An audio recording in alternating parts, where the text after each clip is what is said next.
Hello friends, the diary of young girl chapter 13 शुरू करते हैं। 3 फरवरी 1944 हर जगह अटैक के बारे में बातें हो रही थी।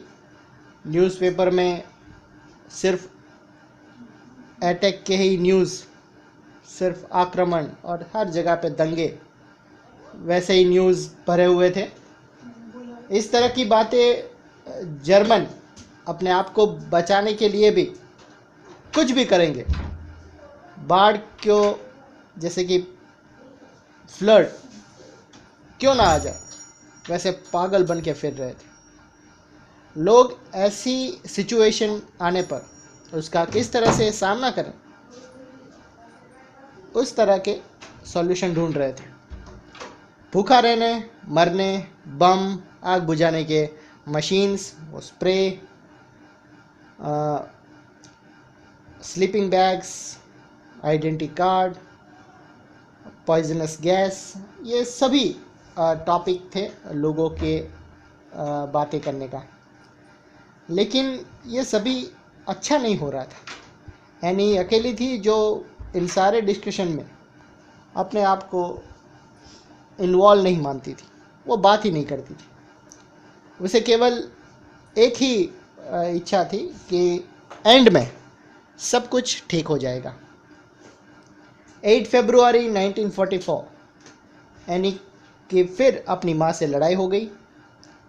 एक्चुअल में जब मार्गरेट अपने वुलन ब्लैंकेट को ओढ़ रही थी, तभी कोई चीज़ उसे चुभ गई।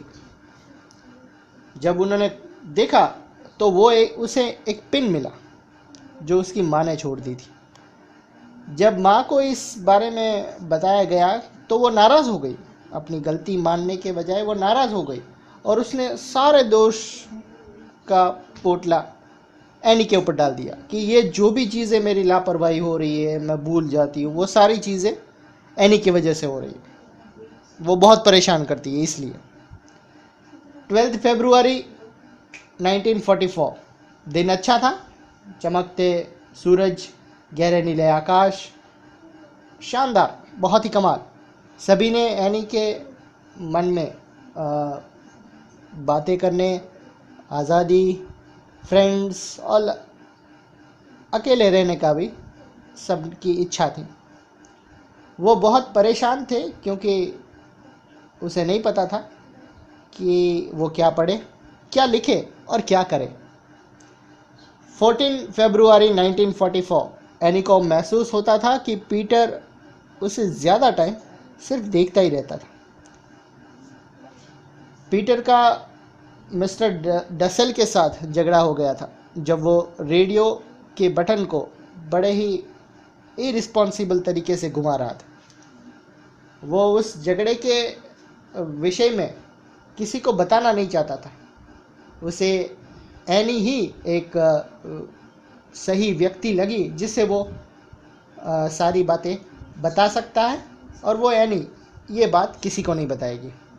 एनी ने उसकी बात ध्यान से सुनी और उसे लगा कि पीटर वो वही इंसान है जिसके साथ वो बेस्ट फ्रेंडशिप वो निभा सकती है। 15 फरवरी 1944 मिस्टर डसेल ने एनी की माँ को बताया कि पीटर ने उनसे माफ़ी मांग ली थी। एनी को ये बात बहुत ही सरप्राइज लगी, वो शॉक हो गई। उसने पीटर से पूछा, जिसने कहा कि मिस्टर डसेल झूठ बोल रहे हैं। उसी शाम मिस्टर वॉन डॉन और पीटर ने मिस्टर डसेल से झगड़ा किया और वो उनसे बात नहीं करना चाहते, ऐसा बोल दिया। पीटर को उस दिन डेंटिस्ट से मुलाकात करनी थी, जो हो गई। 16 फरवरी 1944 उस दिन मार्गरेट का बर्थडे था।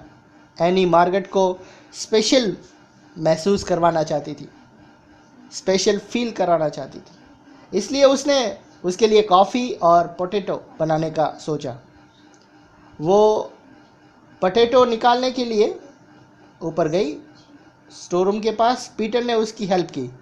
फिर दोनों ने उसके साथ एक दूसरे के साथ वक्त गुजारा, एक दूसरे से बातें की, और वो दोनों इस वॉर से बिल्कुल खुश नहीं है। और एक सीक्रेट बताया पीटर ने कि वो यहूदी था।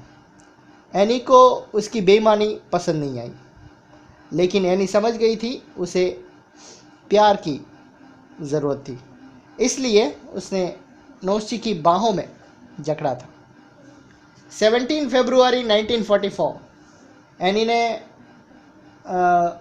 जो स्टोरीज लिखी थी, जैसे कि Eva's dream, the secret in exile, mister Von Don को सुनाई।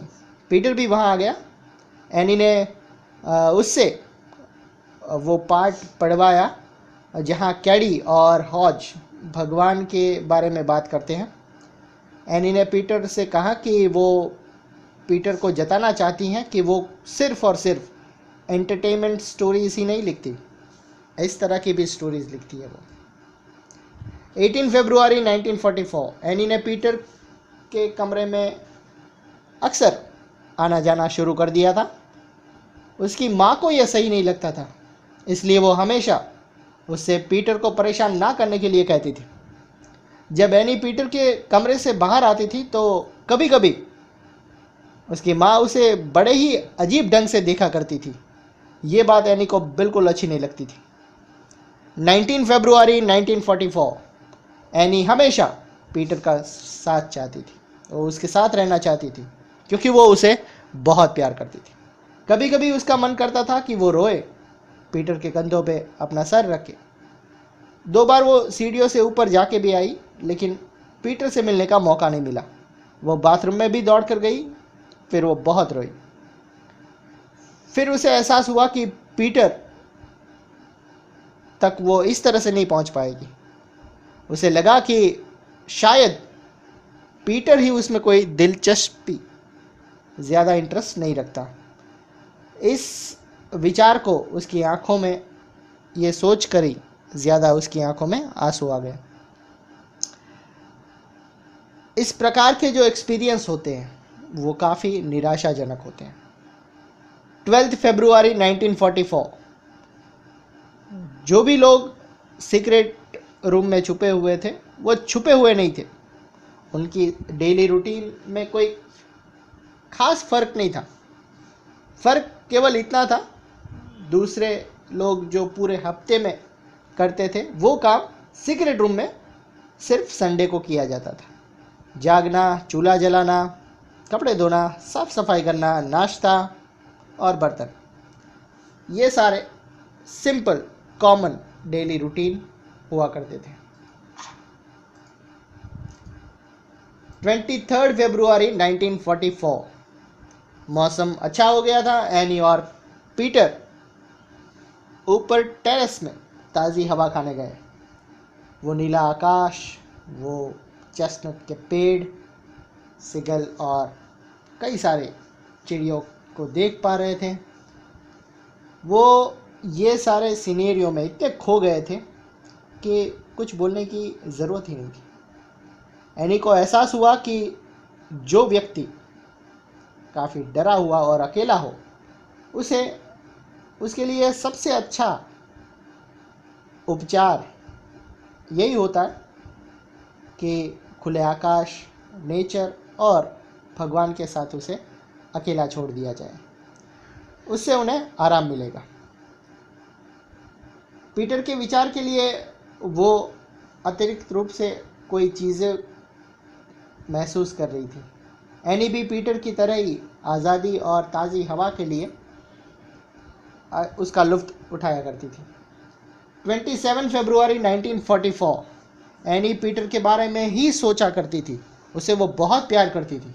उसे एहसास हो गया था कि दोनों अपने अंदर की फीलिंग से लड़ रहे हैं। उन दोनों की माँओं में माँ जैसी फीलिंग ही नहीं है, माँ जैसी समझ ही नहीं है।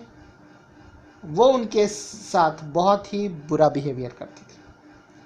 28 फरवरी 1944 एनी सपनों में ही पीटर को हर टाइम अपने आंखों के सामने देखना चाहती थी और वो अपने आप को रोक भी नहीं पा रही थी।